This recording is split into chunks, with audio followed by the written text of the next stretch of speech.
नमस्कार दोस्तों, जय हिंद। मैं आरती द्विवेदी। स्वागत है आपका study for life YouTube channel में।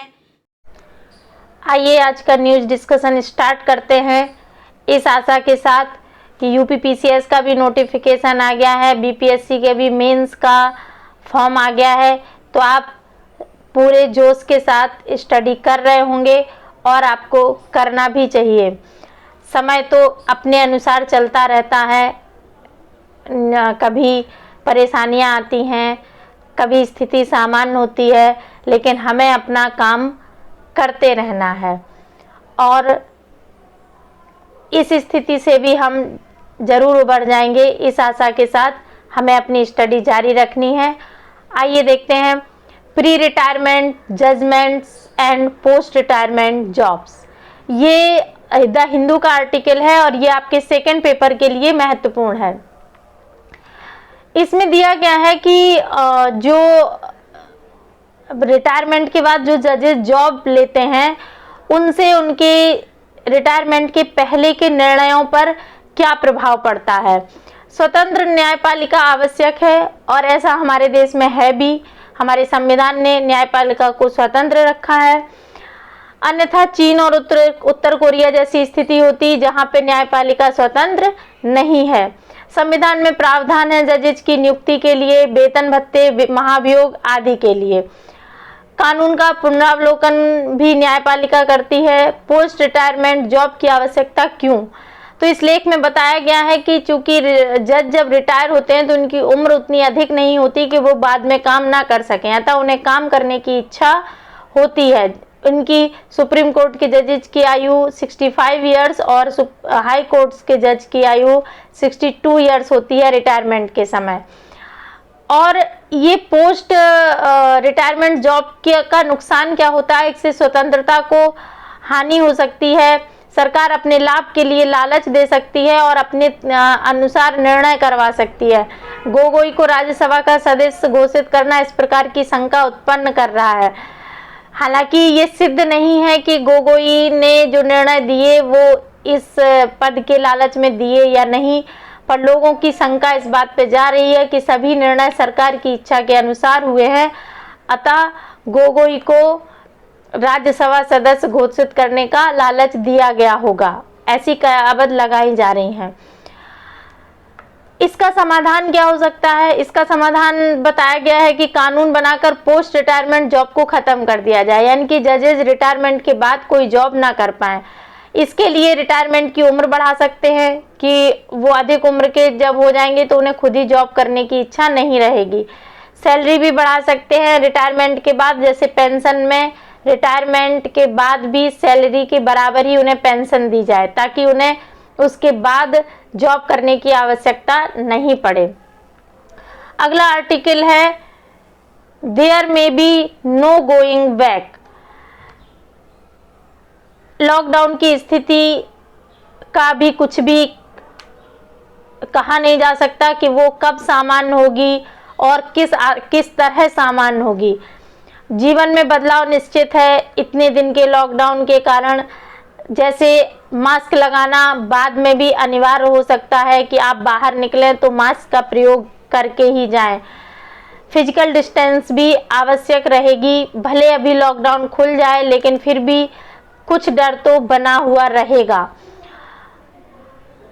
लॉकडाउन की अवधि बढ़ाई जा सकती है कुछ छूट के साथ, कुछ चीज़ों को छूट देकर इसकी अवधि और बढ़ाई जा सकती है।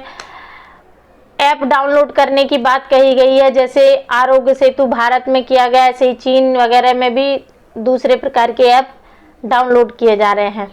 चीन की स्थिति को देखते हुए हम अपनी भी स्थिति का अंदाज़ा लगा सकते हैं। जैसे चीन में फेस मास्क अनिवार्य कर दिया गया, यहाँ तक कि न लगाने वाले पर दंडनीय कार्रवाई होगी।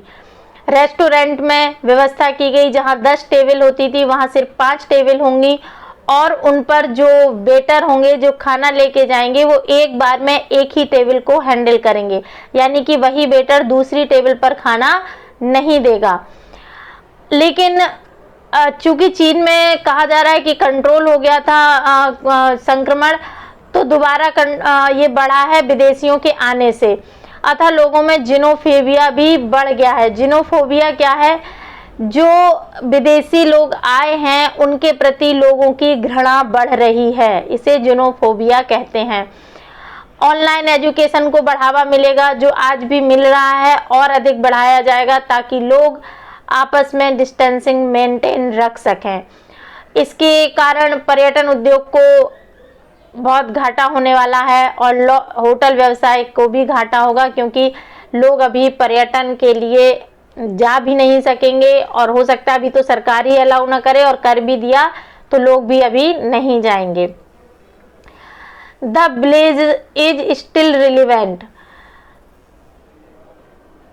जो पलायन हो रहा है गांव से शहर की तरफ, इस पर ध्यान देना चाहिए सरकार को। एक्चुअली में हुआ क्या है, पब्लिक हेल्थ एंड एजुकेशन को कॉन्ट्रैक्ट बेस बना दिया गया, जबकि इस पर सरकार को विशेष ध्यान देना चाहिए था, लेकिन इस पर सरकार ने निजीकरण की छूट दे दी। और 1991 में जब एलपीजी रिफॉर्म्स आया, जो उदारीकरण भूमंडलीकरण, उस समय से इसे और अधिक कॉन्ट्रैक्ट बेस बना दिया गया। पीपीपी मॉडल को बढ़ावा मिला और सरकार ने इन पर हस्तक्षेप कम कर दिया, जिसके कारण निजीकरण अधिक बढ़ा, जिन्हें आप देख सकते हैं इस निजी अस्पताल और निजी स्कूलों के आधार पर। सरकार को हेल्थ और एजुकेशन में हस्तक्षेप करना चाहिए, इसे सरकारी संरक्षण में बढ़ावा देना चाहिए। ये हमारे विकास की रीढ़ की हड्डी है और इसका मजबूत होना बहुत आवश्यक है। इस पे सरकार को ध्यान देना चाहिए, हस्तक्षेप भी करना चाहिए। इसे पूरी तरह से निजीकरण के निजी हाथों में नहीं देना चाहिए। गांव से शहर में पलायन रोकना चाहिए, परंतु नीति निर्माताओं को ये आवश्यक नहीं लगा। उन्हें लगा कि पलायन बहुत साधारण सी बात है, सामान्य सी बात है और शहर को डेवलप करना आसान होता है। वहाँ डेवलप होगा तो गांव के लोगों को वहाँ रोजगार मिलेगा और वो वहाँ पे पलायन कर सकते हैं, आ जा सकते हैं। जॉब के बाद वो अपने गांव वापस आ सकते हैं। लेकिन इससे पलायन बहुत बढ़ा, गांव का विकास रुक गया। गांव में उतना डेवलप नहीं होने के कारण गांव के ज़्यादातर लोग, मजदूर वर्ग और विद्यार्थी, अन्य जॉब वाले भी शहर की तरफ पलायन करने लगे। हालांकि गांव में मनरेगा को जो बढ़ावा दिया गया, ये एक अच्छी पहल है, परंतु आज की जो कोरोना के समय, कोविड-19 के समय जो पलायन की स्थिति दिखाई दी, जो लोग अचानक सड़कों पर पैदल निकल पड़े, ये भयावह स्थिति को देखते हुए सरकार को ध्यान देना चाहिए और गांव का विकास किया जाना चाहिए, ताकि ये गांव से शहर की तरफ पलायन रुक जाए और गांव में ही जब उन्हें रोजगार प्राप्त होंगे तो वो शहर की तरफ पलायन नहीं करेंगे। ये आपके फर्स्ट पेपर के लिए इम्पोर्टेंट था।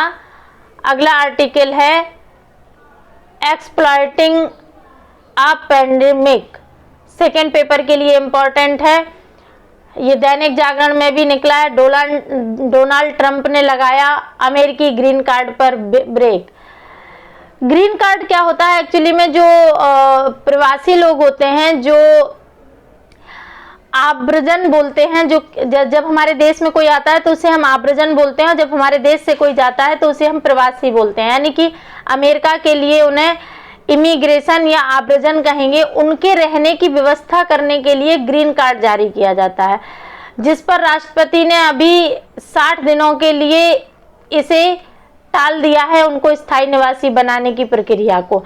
यानी कि जो लोग नागरिक नहीं भी होते हैं फिर भी उन्हें स्थायी निवासी बना दिया जाता है ग्रीन कार्ड देकर, पर अभी 60 दिन के लिए ट्रंप ने इसे टाल दिया है।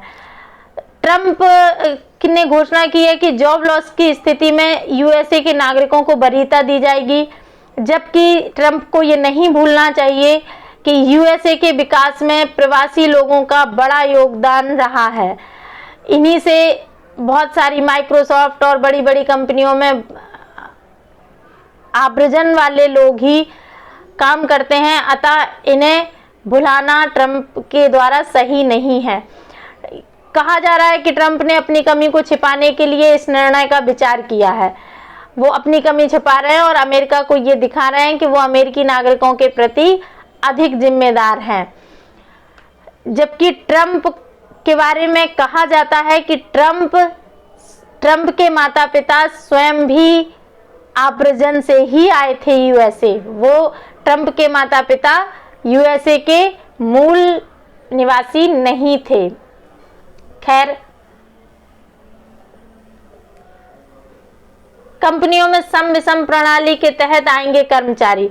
नोएडा में ये लागू कर दिया गया है, अन्य जगह की केवल 30% लोगों को ही आने की अनुमति दी गई है, और उनमें भी जो 30% लोग मंडे को आएंगे वो 30% लोग ट्यूसडे को नहीं आएंगे, वो अगले वेडनेसडे को आएंगे, और जो अन्य 30% ट्यूसडे को आएंगे और उसके बाद वो वेडनेसडे छोड़कर थर्सडे को आएंगे। इस तरह से लोगों को फिजिकल डिस्टेंस बनाने की स्थिति बनी रहेगी और लोग काम भी कर सकेंगे। क्लाउड कंप्यूटिंग के क्षेत्र में सुरक्षित भविष्य। ऐसा कहा जा रहा है कि क्लाउड कंप्यूटिंग एक उभरता हुआ क्षेत्र है जिसमें आने वाले दिनों में लाखों नौकरियां मिल सकती हैं। क्लाउड कंप्यूटिंग क्या है? क्लाउड कंप्यूटिंग इंटरनेट आधारित प्रक्रिया और कंप्यूटर एप्लीकेशन का इस्तेमाल है। गूगल ऐप भी क्लाउड कंप्यूटिंग का ही एक उदाहरण है, जो बिजनेस एप्लीकेशन ऑनलाइन मुहैया कराता है।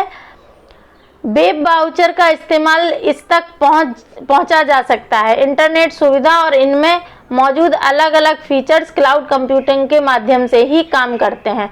अतः इस तकनीकी से लाभ मिलेगा और ये लोगों को जॉब भी मुहैया करा सकता है। अतः इसमें आज पूरी दुनिया में ऐसी बहुत सी कंपनियां हैं जो क्लाउड कंप्यूटिंग पेशेवरों को अपने यहाँ लाखों के वेतन पर नौकरी दे रही हैं। इनमें प्रमुख हैं माइक्रोसॉफ्ट, IBM, अमेज़न, गूगल आदि। क्लाउड कंप्यूटिंग में काम करने के लिए किसी खास डिग्री की ज़रूरत नहीं पड़ती, लेकिन इस फील्ड में इंजीनियरिंग की डिग्री और कंप्यूटर साइंस की डिग्री रखने वाले विद्यार्थियों को आसानी से नौकरी मिल जाती है। अतः ये फील्ड भविष्य के लिए बड़ा आशाजनक दिखाई दे रहा है। तो आज के लिए इतना ही। आज इतनी ही इम्पोर्टेंट न्यूज़ थी जो हमारी परीक्षा से रिलेटेड थी। आशा है आपको ये वीडियो पसंद आएगा। अगर ये पसंद आए तो इसे लाइक करें, शेयर करें, सब्सक्राइब करें और बेल आइकन दबाना ना भूलें। धन्यवाद।